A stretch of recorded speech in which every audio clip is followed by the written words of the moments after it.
Meus amados, boa tarde. Que a graça e a paz de Jesus esteja sobre a tua vida. Amém? Eu me encontro muito grata, muito alegre com Jesus por esta oportunidade tão linda, tão rica, tão dadivosa, que é de poder estar no altar, mais uma vez fazer uso da sua rica e poderosa palavra. Eu externo a minha gratidão ao pastor presidente desta igreja, pastor Elias Dias, e toda a sua família, todo este ministério, e ao meu amigo pastor Joel. Minha gratidão a toda a família Celebrae pela confiabilidade em nos trazer aqui para sermos porta-voz da parte do Criador a todas as vidas que aqui se encontram. Como foi bem dito, o nosso clipe saiu dia 30. Eu não vou cantar, tá, gente? Eu vou dar só uma palhinha do refrão, que eu quero que você chegue em casa e assista ao clipe todo, tá bom? E não só você vai assistir, como vai compartilhar com todos os seus amigos. Você pode dar uma cutucadinha no teu vizinho aí que está sentado do teu lado e dizer para ele: não é tempo de você parar. Diga: é tempo de você resistir e reagir. Fala: você resiste primeiro e reage depois. Aleluia. O interessante é, antes de eu entrar aqui para deixar um beijinho na flor para você, eu fui pesquisar o significado da palavra resistir. E eu vi que a palavra resistir, ela significa não ceder ao choque de outro corpo. Isto significa não ceder à pressão sofrida por outro alguém. E eu quero profetizar nesta tarde que você não vai ceder à opressão do teu inimigo. Você não vai ceder à opressão do adversário da tua alma. Ai, eu estou sentindo a graça de Jesus aqui. Eu quero cantar só o refrão com você. Eu vou te ensinar a cantar o refrão, depois eu entro na mensagem e você assiste o clipe todo. Pode ser? Estou com a voz um pouquinho debilitada, mas o refrão fala assim, ó: você precisa reagir agora. Esse vento pode balançar, mas caído não pode ficar. Precisa reagir agora. A dor não pode ser maior que a vontade de ser vencedor. Se anima porque Deus já te curou. Ai, eu sinto a presença dele. Pega na mão desse crente aí, eu quero que você cante comigo. Eu quero que você cante comigo mais uma vez, profetizando para ele. Você precisa reagir agora. Diga para ele: esse vento pode balançar, mas caído não pode ficar. Precisa reagir. Não é amanhã e nem será depois, tem que ser agora. Tem que ser hoje, no dia com Deus. A dor não pode ser maior que a vontade de ser vencedor. Se anima porque Deus, eu preciso. Resista. Eu sei que essa dor é insuportável, mas resista. Arranca esse bloqueio que te impede de seguir. Joga pra fora todo esse sentimento de derrota. És mais que vencedor. Muito mais que vencedor. Você pode receber? Resista. A madrugada escura não é fácil, mas resista. Que o dia logo vem junto com o sol. A alegria recebe. O momento é de tristeza, mas você tem que secar as lágrimas e se levantar. Tem que se levantar. Se Deus permite o deserto, Ele sabia que você iria suportar. Então levante a cabeça. Então levante a cabeça. Então levante a cabeça. Então levante a cabeça. Sacode o ombro do vizinho e diga: então levante a cabeça. Então seque essas lágrimas do rosto. Então engole seco, pois caído não é o seu. Levante a mão aí e recebe. Você precisa reagir. Agora esse vento vai jogar pra lá e pra cá, mas nesse chão você não vai ficar. Precisa. Eu vou pregar, gente. Agora a dor não pode te ser vencedor. Se anima, se anima, se anima. Receba o abraço do Espírito agora. Receba o conforto do Espírito Santo agora. Se anima, se alegre. Se anima porque Deus já te curou. Você pode dizer o glória a Deus. Você pode dizer amém. Aleluia. Amém, crente? Depois você vai lá e escuta o clipe todinho. E a terceira e última está relacionada com a partida do homem deste mundo, ou quando ele morre. Se nós olharmos a geografia bíblica, nós percebemos que a terra de Canaã, ela tinha uma distância de aproximadamente 500 quilômetros da terra do Egito. Foi desta terra que o povo no princípio havia saído para peregrinar fora, como bem narra o capítulo 1 do livro do Êxodo, versículo 4, dizendo que cerca de 70 homens, 70 cabeças, saíram da terra de Canaã para se estabelecer na terra de Gósen, e tendo formado ali uma grande comunidade, eles ficaram. A terra de Canaã ela não havia sido habitada somente pelos povos cananeus, mas também foi uma terra habitada por Abraão e os seus descendentes, e foi esta terra que o Senhor falou que daria ao seu povo como promessa. Por outro lado estava a terra do Egito, ou a nação egípcia, uma terra que na época era considerada não só o braço da medicina cultural, mas também era uma terra que trabalhava com técnicas de irrigação, canalização, embalsamento, que são os preparos das múmias, e também muitos projetos de construções civis, que são as grandes esfinges que nós conhecemos nos dias de hoje. Mas o texto prossegue narrando e nos diz que ascendeu ao trono, capítulo 1 do livro do Êxodo, passou a reinar um faraó que não conhecia José. Quando Moisés escreve, ele reinou e não conhecia José, não está falando no sentido de nunca ter visto a José, ou de nunca ter ouvido falar acerca do mesmo. Quando Moisés narra e ascendeu ao trono, olhe para mim, um faraó que não conhecia José, está falando no sentido de reconhecimento. Está dizendo que ele não acreditava acerca do que José havia feito pela terra do Egito. Motivo simples: na época em que ele se tornou governador e braço direito do faraó de sua época, este era ixo, semita, ou seja, não tinha sangue egípcio real. Por isso que quando o braço direito de José morre e este faraó ascende ao trono, ele observa que o povo de Israel, os filhos de Abraão, da promessa, estavam crescendo na terra. Muito provavelmente havia passado o seguinte pensamento nele: olha, se não pararmos este povo nos para.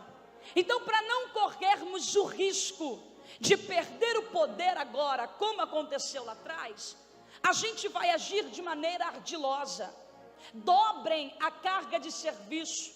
O trabalho braçal vai fazer com que a força deles sejam minadas, para que eles não pensem na possibilidade de se tornarem nação um dia. Só que a Bíblia diz que o efeito foi contrário, o efeito foi e quanto mais ele oprimia, mais o povo crescia.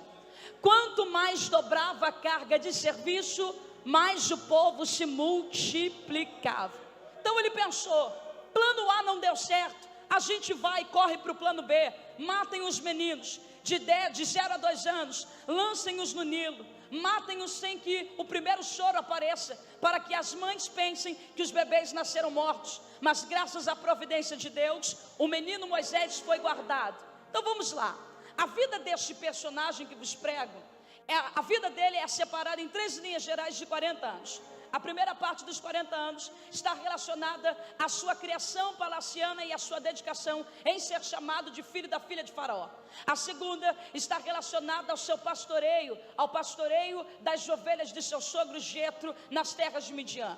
A última está relacionada à sua dedicação em pastorear os filhos de Israel, guiando-os para a terra prometida. Se pudéssemos dar nome a essas 3 fases, nós diríamos que na primeira fase, Moisés aprendeu a ser alguém. Na segunda fase, ele aprendeu a ser um ninguém. E na última, ele viu que Deus tem o poder de fazer na vida de um ninguém.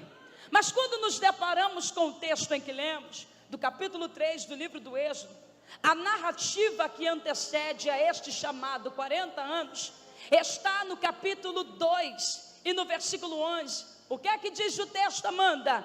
Moisés viu um escravo hebreu apanhando por um egípcio e decidiu salvá-lo.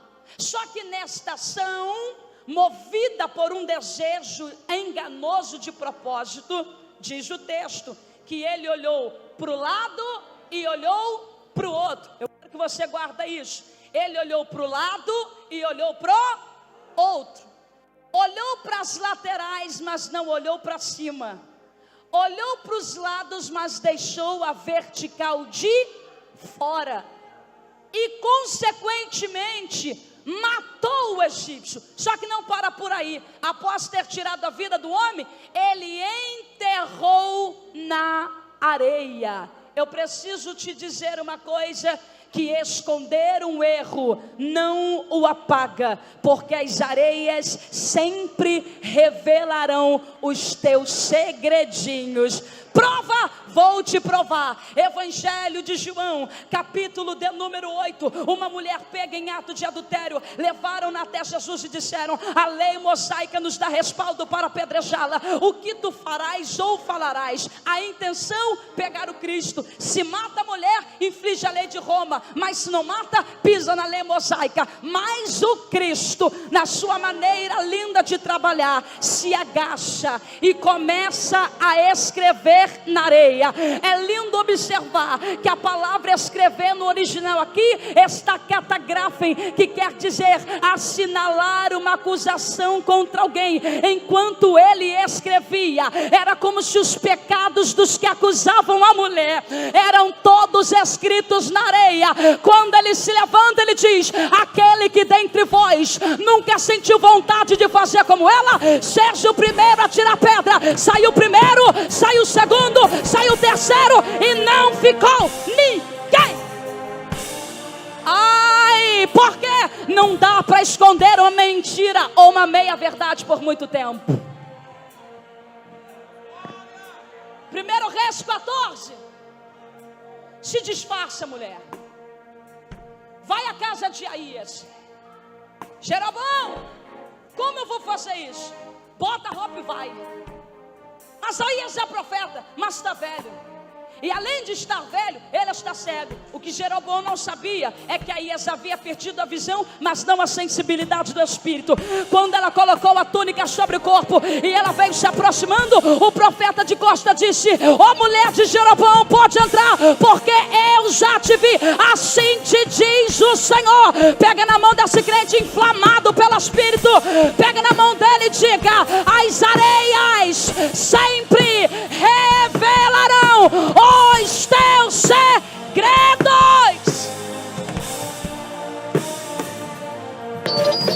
Diga a glória enquanto eu bebo esta água.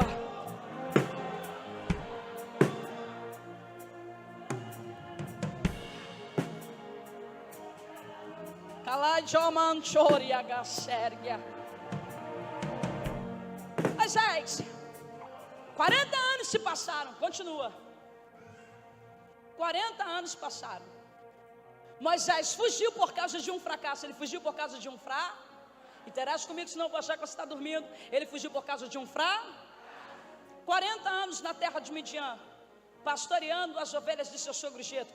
Um dia que para ele era comum, fazia parte da rotina de pastor. Ele sobe nas planícies do Horebe e observa uma cena. A cena o chama a atenção. A sarça arde, mas não se queima. Está ardendo no meio do fogo, mas não é destruída pelo mesmo. Era comum ver sarça arder e se destruir, mas era incomum ver arder em um fogo inextinguível e continuar de pé, firme. Aí ele disse assim: agora me virarei para lá e verei esta grande visão. Ele faz uma afirmativa: porque a sarça não se queima. Ai, gente, perceba aqui, o que chama a atenção de Moisés não é o fogo, é a resistência que a sarça tem ao fogo. Vou repetir: o que chama a atenção de Moisés não é o fogo, mas é a resistência que a sarça tem a ele. Porque a proposta de Deus nesta manhã, nesta tarde, não é só de incendiar a tua vida. A proposta de Deus nesta tarde é de te dar sustentabilidade. Fogo é muito bom, mas sustentabilidade é melhor ainda. Ai, eu me lembro de uma cena inserida em Daniel capítulo 3. Sadraque, Mesaque e Abednego vão se prostrar diante da minha estátua. Vai tocar o saltério, a buzina e a harpa. Quando tocou, eles continuaram eretos. Nabucodonosor irado disseram: ata as mãos, atem os pés e lancem na fornalha 7 vezes mais aquecida. Mas é lindo observar que os que tacam morrem, mas os que foram tacados andavam.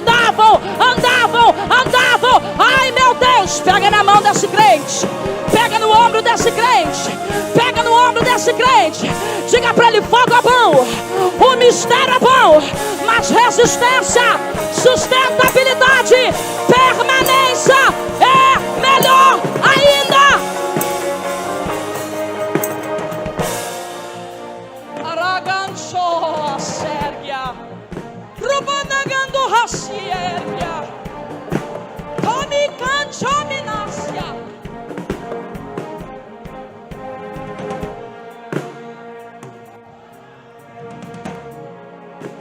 Preciso ir embora, que eu tenho hora. A sarça arde,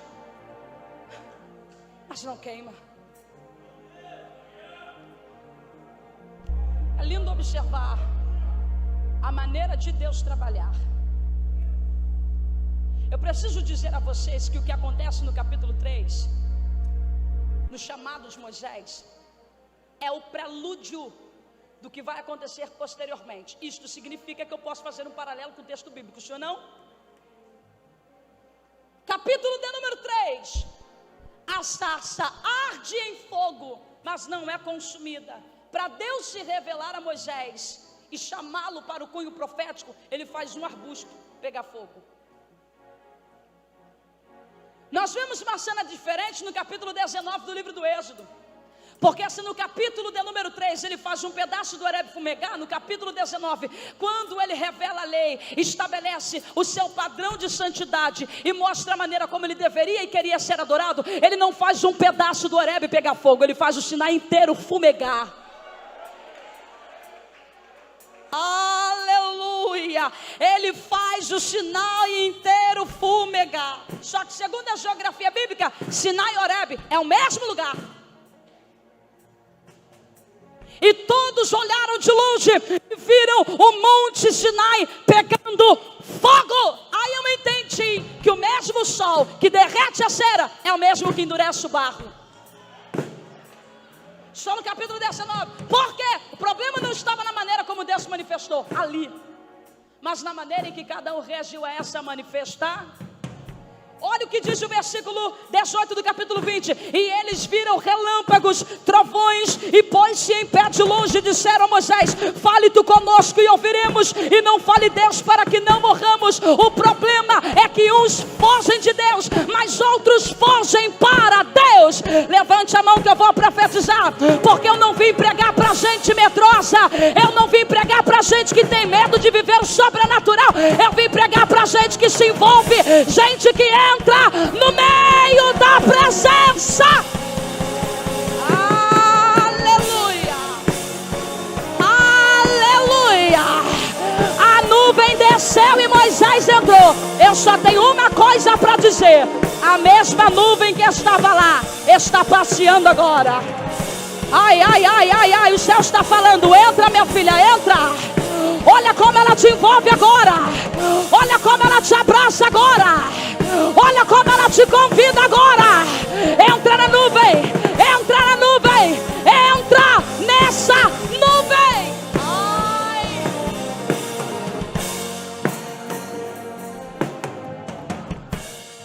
Alai chorabashuria, ohosikia naitergia sépia.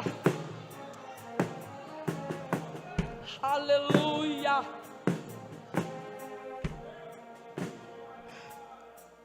A gente está no capítulo 3. Quando Moisés observa esta visão, ele diz assim: agora me virarei para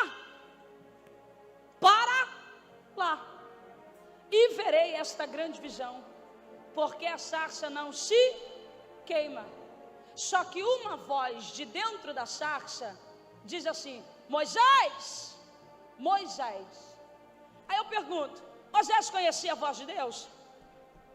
40 anos na terra do Egito, mais 40 anos na terra de Midian, ele conhecia nitidamente a voz de Deus? Então quando Deus brada de meio da sarça dizendo Moisés, ele estava falando mais ou menos assim: tu não me conheces, mas eu vim aqui porque eu te conheço. Não te chegues para cá. Quando ele escuta a advertência, ele esconde a face. E o texto diz: escondeu a face porque temia olhar para Deus. É lindo observar que o mesmo Moisés que a gente vê no capítulo 3 não é, por exemplo, o mesmo Moisés do capítulo 33. Capítulo 3, para não morrer, esconde. Mas no 33, Deus, eu preciso ver a tua glória. Ó, eu preciso ver a tua presença. Aí Deus diz assim: não dá, Moisés, porque se eu me revelar a você em peso, você morre. Era como se ele dissesse: eu sou santo e você é pecador. Se eu revelar a minha santidade por causa da sua pecabilidade, você morre. E como eu preciso de você, eu não posso matar. Mas ele insiste: eu quero ver. Ou eu estou disposto a morrer. Moisés, somente os mortos podem ver a minha glória. Sabe por que você ainda está na superfície? Porque ainda está vivo.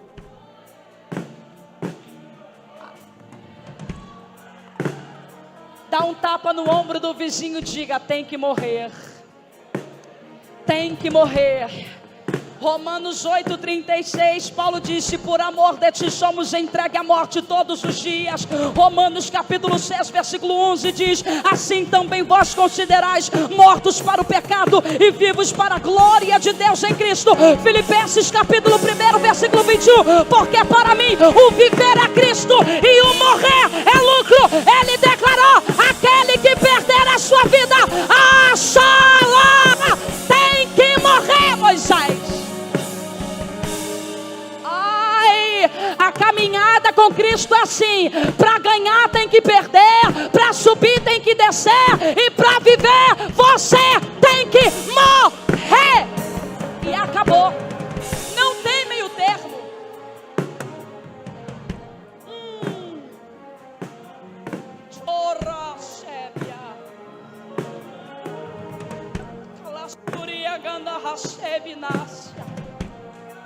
Oh! Vou encerrar.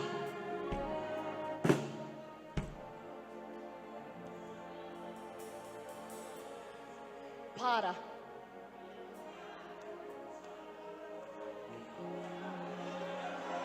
Para.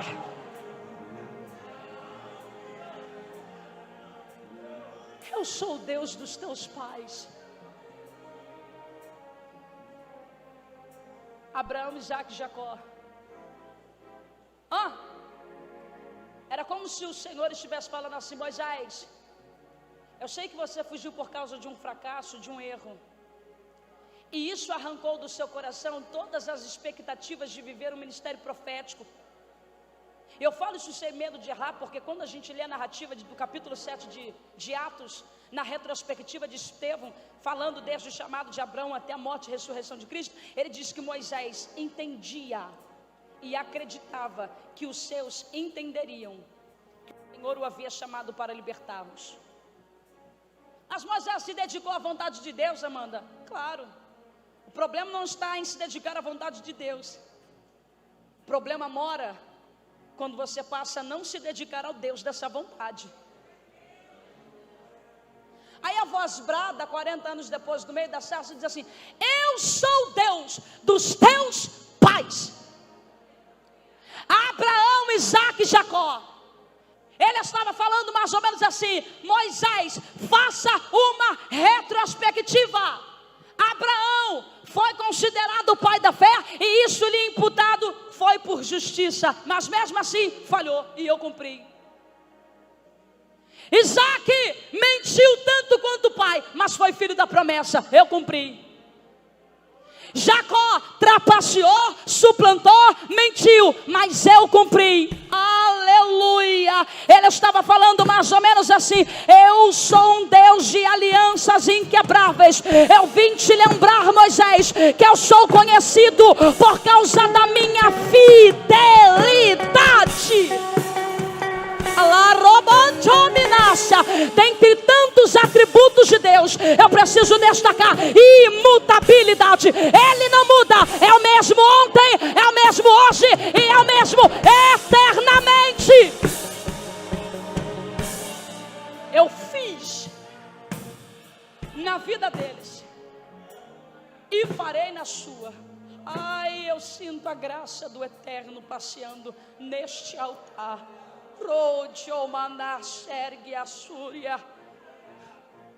Vou fazer. Se eu ficar aqui para destacar tantas desculpas para viver o ministério profético, eu ficaria até amanhã, que Moisés dá. Mas eu vou falar apenas uma. Quando o Criador o direciona a ir à terra do Egito, com a responsabilidade de confrontar o faraó e libertar os filhos de Israel, ele diz assim: se chegando lá, eu notificar, o Deus dos vossos pais me enviara, eles me perguntarão: diga-nos o nome deste. Aí o Senhor fala assim: Moisés, se você chegar e eles interrogarem, você só dirá uma coisa: o eu sou.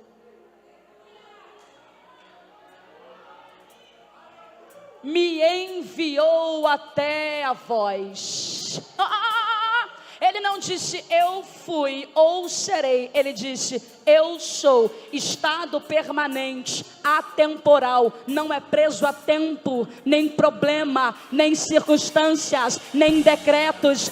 Eu sou o que sou. E se te perguntarem, você dirá: aquele que é, aquele que era e aquele que há de vir, ele me enviou até você. Aí o profeta tem uma pérola que diz assim: e antes que houvesse dia, ele está dizendo, antes do tempo, eu era, não, eu sou, sim. Antes que houvesse dia, antes do Cronos, eu sou, não fui, sou. E não há quem possa escapar das minhas mãos. operando eu, ninguém impedirá. Ai, cata o ombro de um crente inflamado pela presença do Espírito Santo agora. Sacode o ombro dele e diga: acorda, querido. Você está num evento de fogo. Diga: a chamada que Deus te deu não é para transferir a outros, é com você. Quem vai pregar vai ser você, quem vai cantar vai ser você, quem vai liderar vai ser você. É você, é você, é você, e ponto final. Levante a sua mão, levante a sua mão, levante a sua mão, que eu vou profetizar que a graça de Deus nesta tarde, ela vai envolver e incendiar a tua vida, para que pessoas vejam que amando o Senhor, ela fez isso. É muito mais. Que Deus te abençoe em nome de Jesus.